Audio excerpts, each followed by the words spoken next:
Hello and welcome to my 20-second C++ tutorial. This is a Hangman game and it's part 3 of the Hangman tutorial, how to make a simple Hangman game.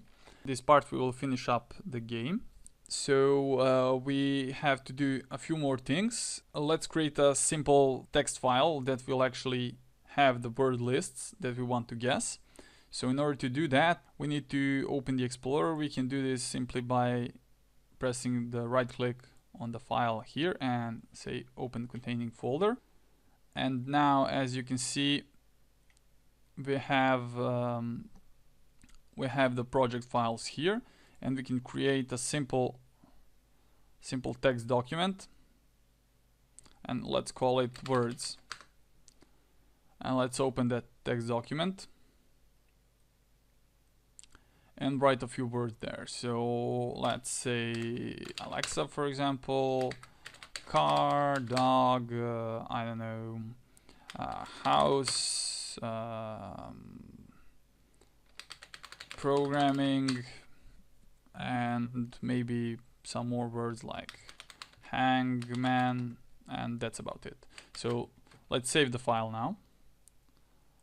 File save and close program. So now we have a file that's called words, and let's create a function that will load a random word and return it like a string. So let's say string load random word, and we need a file path. And in order for this to work randomly, we need to have an integer that will store the line count, and it will be 0 by default.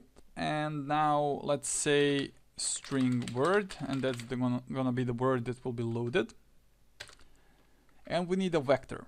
The vector is a special type of array, sort of special type of array that will be dynamically sized and resized. In order to use it, we need to include it up top. So we say include vector, and vector is basically a dynamic array that will be longer or shorter depending on how many items we have in it. So let's say vector, and we need to specify which type of vector. In this case we need strings, and we say a vector of strings, and we call it v. And this is actually an array of strings, and that's gonna be lines of the textual file that we created. And now let's open a file that we created, and we also need for that to include the file stream header file. And let's say if stream input file stream file path, and we need to call it somehow. So reader, for example,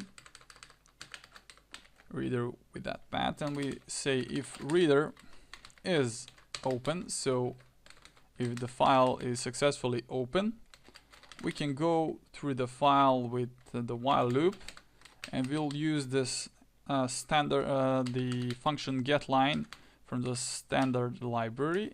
It should be like this, getLine, but we actually don't have something included, and that's of course is a string header.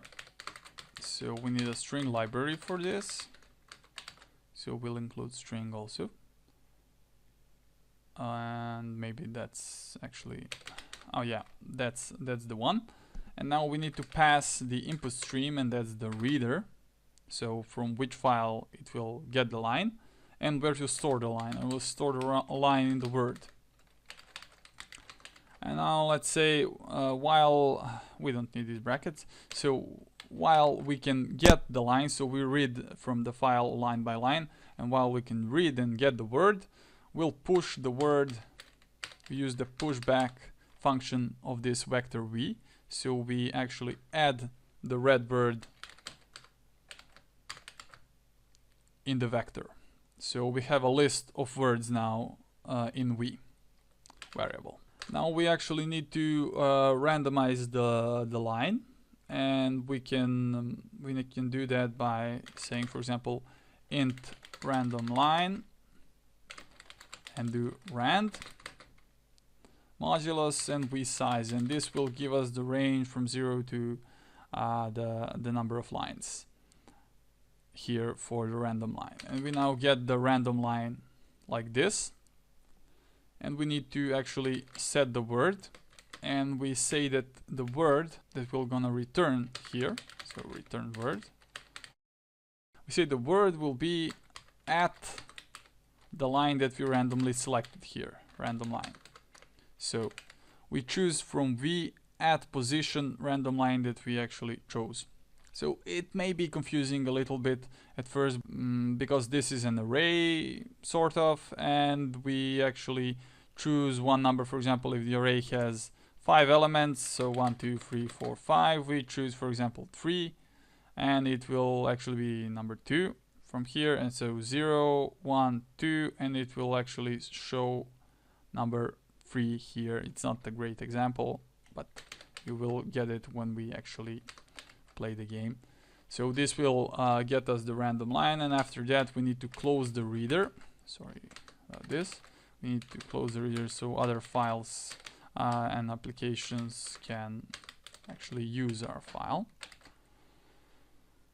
And by using this we can, for example, I don't know, let's make string word to guess, and let's use this function load random word. We need to type the file name here, and the file name is words.txt, and it will return the word to guess. So word to guess is going to be equal, when we run this, it will return us the word. And let's print the word here, word to guess, and add a few new lines so we know that it's okay. So you can see the random word is Hangman, and when we run again the program, it will all show Hangman again, and that's because we didn't seed the random generator. In order to do that, we need to include first the time library. So we say include time.h on top, and we need to run at the beginning of the program sRand function with the parameter of time 0, and this will actually return us the current time that's in Unix timestamp. And now when we run the application, we get Hangman again, and when we try it again, let's try it again, we now get, as you can see, Alexa, and when we run it again, okay, we again got Hangman. We can try one more time. We got Alexa. Okay, let's try it another one. Oh, okay, now we got car. As you can see, the random works now. If we had a lot more words, then it would work better. One more thing that I forgot to do is to create a function that will show us how many tries did the user have. So let's call that function int tries left, and the function will contain the word and the string with already guessed characters. So it will be very simple. Let's create a variable int errors like this, and we will loop throughout the guesses again until the guessed length, sorry. So we loop through all the guessed characters like this, and if the actual word does not contain the current guessed character, so like this, and equal to string and position. So if we don't find, we increment the errors. The user actually made an error by typing the wrong character here, and then we return the error value. And now in a moment you will see how all this comes together. String need to be empty. We see that the random one, or random generator, we actually loaded the word that we want to guess. We'll delete this one, and let's for example type here Hangman, and draw Hangman will not be called now. we will create a variable that's called tries, and it will be an integer and it will be set to 0, and one other variable that will be called win, and it will be set to false. And now we'll open a do while loop, and we say do while tries are less than 10. So we have 10 tries because we actually have 10 levels here. And here we need to do this CLS for Windows. We clear the screen with CLS. If you're Linux or Mac, you will type clear here instead of CLS, but for Windows user they type CLS. We clear the screen. We'll print the message Hangman like this. Maybe I don't know, maybe without a space. And then we will print the actual Hangman, draw Hangman, sorry. Draw Hangman, and this will be tries. This will be mapped to this variable tries here, and in the beginning a user didn't type anything wrong, so tries is equal to 0. And now we print the available letters. Let's put it up here and let's add a semicolon here. So we print available letters there. Then we print the message guess the word. And let's print now the actual random word. We put the random word here that we loaded. So word to guess and guesses. And now we check if user has won. Then we break the loop. So we exit the loop. So if the user hasn't won, we need to load the character from the user. So we need a character X, which will be loaded. Let's first just display an arrow here that will display that the user needs to actually input something. And let's say if guesses does not contain the character X, we will add it to the list of the characters that the user needs to guess.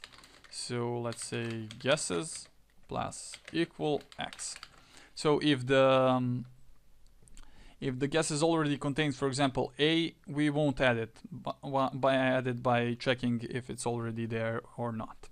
It's not there in the actual guesses string, we will add it with this. So now tries need to be updated by using this function tries left, and we pass the word to guess and the guesses string from here. And now the game essentially works. We just need to run it. So let's start the game. And it prompts us to enter a letter, so we try A. As you can see, there's A. And I think I already know which word is, so I try H. As you can see, H works. I add N and G, and it will loop through the letters and add them. And we only have M to type, but I'm gonna on purpose type something else. For example, O. As you can see, this is drawn here. I'll write P, Y, I don't know, E. As you can see, F, and we have a little bug while drawing, but we will fix that. G, I type G again. As you can see, nothing happens because we already have G typed. So V, one more error there. And let's now type the M, so we win the game. As you may have seen earlier, we didn't explicitly check if the word is already guessed or not, so we need to add that now. The game exited because we had more than 10 tries. So let's first solve the small problem up here with the drawing, and that's that we need a space here and 2 spaces here. And let's test it fast. So A, F, G, H, S, V, R. Yep, this is good now. As you can see, we type some other, I don't know, other words here, and it seems to work like that. And we need to actually see what seems how to print if the user has won. So if win is set, then we will actually show that the user has won. So if win, we'll type print message, and let's say you won. Else it will be game over. Oh, it's not my typing day, I guess. It will be game over. And now we need to, because we made this function print first and check win, we need to assign win to get the value of this. So let's run the game now again. And let's try A, for example. W, no. T, no. Y, no. S, no. G, no. But I know that it's probably Alexa. So we try L, yeah. E, X. And as you can see, it flashed you won and exited. So we can counter this with this system pause, but this is not recommended. This only works on Windows. So when we run it now, and this is a simple word, maybe car, yep, car. Let's try other letters so you can see that it draws a hangman here.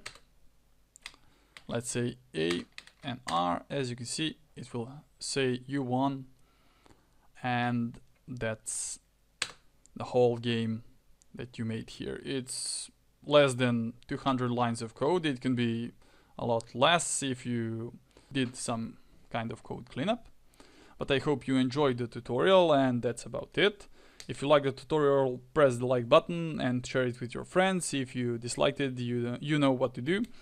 And thanks for watching the tutorial, and if you have any questions, leave them in the comments below. Thanks again for watching, and please subscribe. See you in the next tutorial.